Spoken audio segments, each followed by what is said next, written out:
I'm Charla with Freezer Meals 101. Thanks for joining me today while we make pita pizzas for the freezer. Really easy to make, major family favorite in this house, and I think your family will enjoy it too. I got this package of pitas from Costco, and there's 18 in here, so we're making 18 pitas today. We have 7 kids, and a lot of them are hungry teens, so I usually actually get 2 packs of 18 and make that up, but I thought just to show you today I would make 18 and then it's not so overwhelming. So I start by laying some out. It's always easier to do a lot at one time than to do them one at a time. So I'll do half now and half afterwards, and you can use jarred pasta sauce or jarred pizza sauce or pizza sauce from a squeeze bottle if you want. I always make homemade sauce when I do my pita pizzas. I'm not sure why, because when I do my English muffin pizzas, which you can see in another video, I always use a squeeze bottle. So I'm not sure where that habit got started, but this is just the way I've always done it, and it's the way I'm doing it today. So to make my homemade pizza sauce, it's very easy, very simple. All it is a couple of cans of tomato paste or a large can of tomato sauce, and then some pizza seasoning. Sometimes I mix in a little bit of extra garlic, but I like to keep it pretty simple, just with the pizza seasoning, maybe some garlic, and then if I'm using the paste, I add some water until it gets to the consistency that I like. If I'm using sauce, then there's no need to add the water. I find actually that I prefer the paste method because it does end up being thicker than when I make it with the sauce. Today I actually used the sauce, so it's not quite as thick as what I usually like, but use whatever pizza sauce you like and these will still turn out. Start by adding pizza sauce to every one of your pitas. These make such a nice flat bread or flat-ish bread pizza, and it's so much less expensive than other types of homemade pizza, or even than buying the frozen pizzas when they're on sale. The other nice thing about doing it this way is that you can customize them, so each of your kids can get exactly the toppings that they like, and you can take out as many at a time as you need. So you can have your kids help you assemble these, or if you know what they like, you can just add that.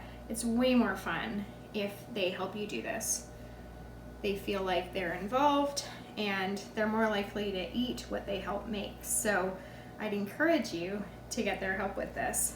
Also, of course, everything goes so much faster when you have more hands helping, and you can get a bit of an assembly line going. One person working on sauce, one person doing toppings, one person doing cheese, one person wrapping them. So that works really well too. As you can see, the sauce is just a little thinner than I would like. When I do it with the tomato paste, it sticks a bit better and gets better coverage. But this works too, and like I said, any pizza or pasta sauce that you have will work for these.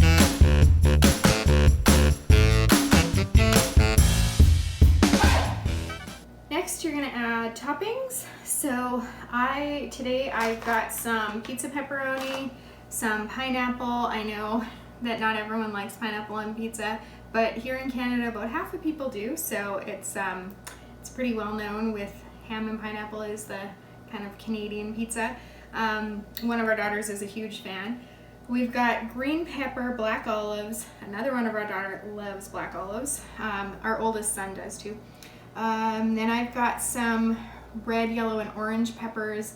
These are leftover actually from some breakfast freezer meals I made the other day. And then I've got some sliced or cubed purple onion. some chorizo sausage, again, leftover from the breakfast freezer meals I did the other day. And then today we're actually using Tex-Mex, shredded Tex-Mex cheese. You can obviously use mozzarella on these. That's more traditional for a pizza, but we prefer the Tex-Mex or even to use marble. Again, I use the mozzarella on our English muffin pizzas. I'm not sure why, it's just habit for us to use like a different, more cheddar-based cheese for pita pizzas, but it's just the way our family does things, and you know, why mess with something that's working? So I'm going to add toppings and then we'll get to wrapping them.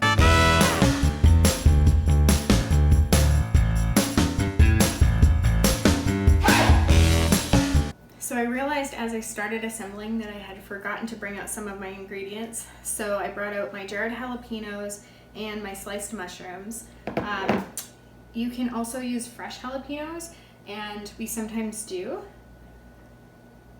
And of course, because I have a nacho obsession, I always have jalapenos of both kinds in the house.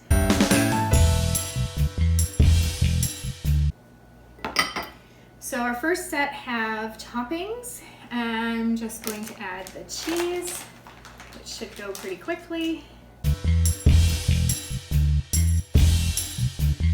Oh, I missed one. I missed my one that has absolutely every topping, my everything pizza.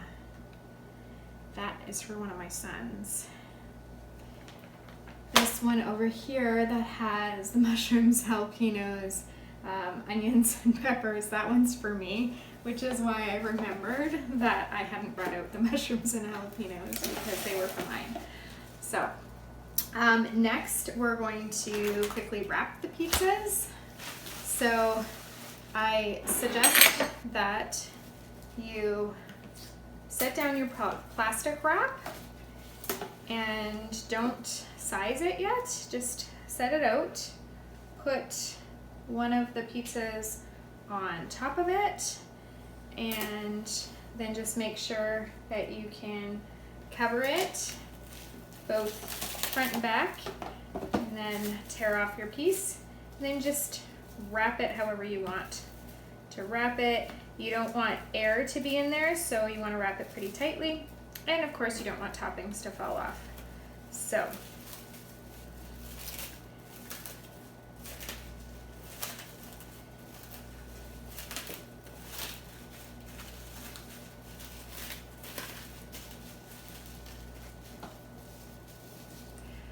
once they're wrapped, you're going to put them inside a large resealable freezer bag.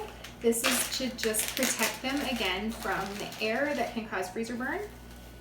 And because they're wrapped individually, they can be pulled out one at a time and just heated in the oven at 350 degrees on a baking sheet. Or if you like, you can set it straight on your oven rack. We haven't tried that, so no guarantees, but I think just like with any pizza, you should be able to set it straight on your oven rack to bake. Now, if you want, you can take a permanent marker and write on the plastic wrap what is in the pizza, but honestly, I don't think that it's something you need to do because you can clearly see what is on each pizza. So I think you can skip that step and save yourself a little bit of extra time.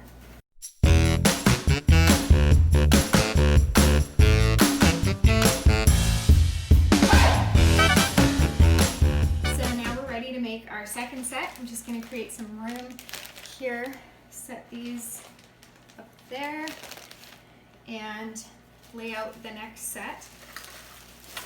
Remember to like this video or subscribe if you found it helpful, as I'm always sharing new ideas to make things easier in your house and in your kitchen.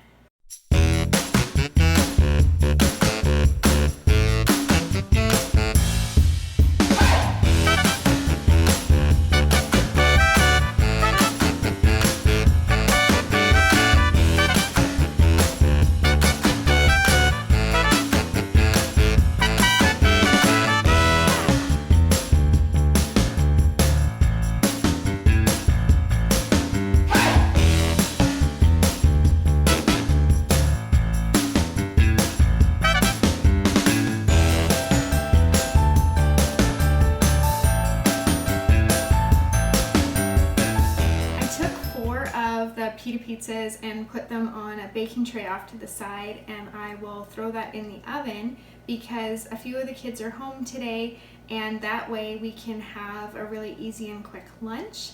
The rest of them are wrapped, ready to go into the freezer. That's how easy it is, guys. So if you have any questions, let me know in the comments below. Thanks for joining me today, and happy cooking!